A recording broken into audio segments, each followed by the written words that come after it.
Hello everyone, আসসালামু আলাইকুম। Welcome back to my Facebook page and YouTube channel Rezwan Parvez. চলে আসলাম আরো একটি অসম ভিডিও নিয়ে। আজকের ভিডিওটি সো মাচ ইন্টারেস্টিং বিকজ আজকে আমি করতে যাচ্ছি একটি অসাধারণ অভিজ্ঞতা। আমার জীবনে ঘটা একটি সুন্দর অভিজ্ঞতা নিয়ে আজকে আমার ভিডিও। তো এটা মূলত আরো 2-3 মাস আগের ভিডিও। এটা মূলত শীতের মধ্যে আমি আমার খালুর সঙ্গে চলে গেছিলাম শালগ্রাম। এটা মূলত আদমদীঘি থানায় একটি গ্রাম। তো আপনারা যারা শালগ্রামে থাকেন অবশ্যই চিনে থাকবেন। তো আমি সেখানে চলে গিয়েছিলাম আলু লাগাইতে। হ্যাঁ গাইস, আপনারা ঠিকই শুনেছেন, আমি গিয়েছিলাম আলু লাগাইতে। তো আমি আর আমার ভাই রনি এবং আমার মেজো খালু চলে গেছিলাম আলু লাগাইতে। তো দেখতে পাচ্ছেন একেবারে সকাল সকাল গেছিলাম, এখনো ঠান্ডা হওয়া করেন। তো দেখতে পাচ্ছেন পিচ্চিটি আমার ক্যামেরার দিকে তাকায় আছে। তো দেখতে পাচ্ছেন পিছনে আমার ভাই রনি। তো আমি আর রনি রওনা দিয়েছিলাম যে মাঠের উদ্দেশ্যে আমরা আলু লাগাবো।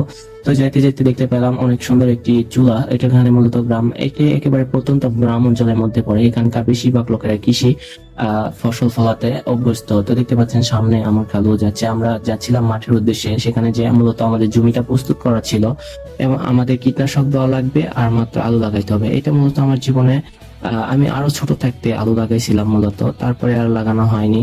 তো দেখতে পাচ্ছেন এখানে সবকিছু সার, বিভিন্ন ধরনের কীটনাশক এবং সার ব্যবহার করা হচ্ছে জমিতে। এগুলো ব্যবহার করার পর তারপর আমরা আলু লাগাবো। দেখতে পাচ্ছেন ভাইয়া সারগুলো মিক্স করতেছে। তো ভালোভাবে মিক্স করে ভাইয়া জমিতে ছিটিয়ে দিন। তো এখানকার কৃষকের কাছ থেকে আমরা আলু লাগানোর অভিজ্ঞতা সম্পর্কে জানার চেষ্টা করব।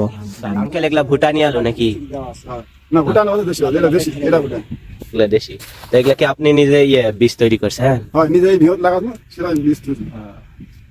ধন্যবাদ। আঙ্কেল, মনে করেন যে সাপোজ 1 বিঘা আলুত কত টাকা খরচ হয় বা কি রকম লাভ আসে? এখন খাওয়া যাবে না। আলু তুলালে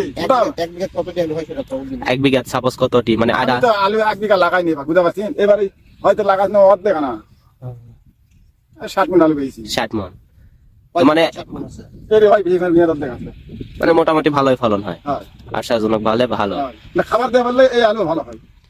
হ্যাঁ সোজা কথা, বুঝতে পারছেন? হ্যাঁ, বুঝছি। ঠিক আছে। তো আঙ্কেলের কাছ থেকে যেমনটি আপনারা শুনলেন, মূলত এখানে অনেক সুন্দর ভালো ফসল হয়ে থাকে। তো দেখতে পাচ্ছেন আমার ভিডিওতে এই পাশে ছিল আদার গাছ এবং এই পাশে ছিল হলুদ গাছ। তো আমি শালগ্রাম এসে মোটামুটি অবাক হই যে প্রত্যেকটা জমির পাশে পাশে একটি করে পানি সেচের যেগুলো টিউবওয়েল থাকে ওগুলো বসানো ছিল। মূলত এখানকার প্রত্যেকটা লোকেরা আবাদি ছিল। আমি যেদিকে তাকাচ্ছিলাম শুধু দেখতে পাচ্ছিলাম বিভিন্ন রকমের ফসল, বেগুনের গাছ প্লাস বিভিন্ন ধরনের ফসল, আদা ধরেন যে আরো বিভিন্ন শাকসবজি। তো এই মাঠের মাঝখানে ছিল একটি অনেক বড় ধরনের পুকুর। তো মূলত যখন পানির প্রয়োজন হয় তখন তারা এই পুকুর থেকে সেচ দেয় এবং দেখতে পাচ্ছেন এবং বেগুন গাছে অনেক সুন্দর বেগুন ধরছে, মাশাআল্লাহ। তো বেগুন গাছে মাশাআল্লাহ অনেকগুলো ফল ধরছিল, মাঝখানে কিছুটা পোকা ধরছিল। তো এগুলো দেখতে দেখতে আমি চলে যাই আবারও আমাদের জমিতে। তো যে আমরা প্রথমে সকাল সকাল যেহেতু গিয়েছিলাম, তো যে আমরা আমাদের সকালের নাস্তাটা করে নেই। নাস্তাতে ছিল ভাত এবং ভাজি দিয়ে আমরা নাস্তা করি। তো মাঠের মাঝখানে খাওয়ার অন্যরকম একটা ফিলিংস, যারা খেয়েছেন তারা বলতে পারবেন।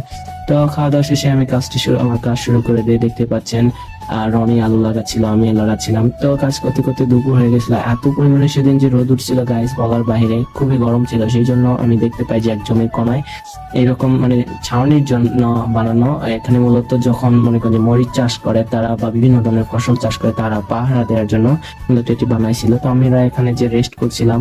তো দেখতে পাচ্ছেন গাইস, আমাদের কাজ করে করে অবস্থা একেবারে টাইট হয়ে গেছে। তো আমি রনিকে বলতেছিলাম, ভাইয়া চলো আর অল্প একটু কাজ আছে, আমরা শেষ করি। তো দেখতে দেখতে হালকা একটু রেস্ট করে আমরা আবার চলে আসি জমিতে। দেখতে পাচ্ছেন আমাদের মোটামুটি কাজ প্রায় কমপ্লিট। তো বিকেলের আগ দিয়ে আমরা আমাদের সকল কাজগুলো কমপ্লিট করে আমাদের আলু লাগানো শেষ করি। তো আজকে ভিডিও এতটুকু। আশা করি ভিডিওটি ভালো লাগছে। ভালো লাগলে অবশ্যই লাইক কমেন্ট শেয়ার করবেন এবং ফলো দিয়ে পাশে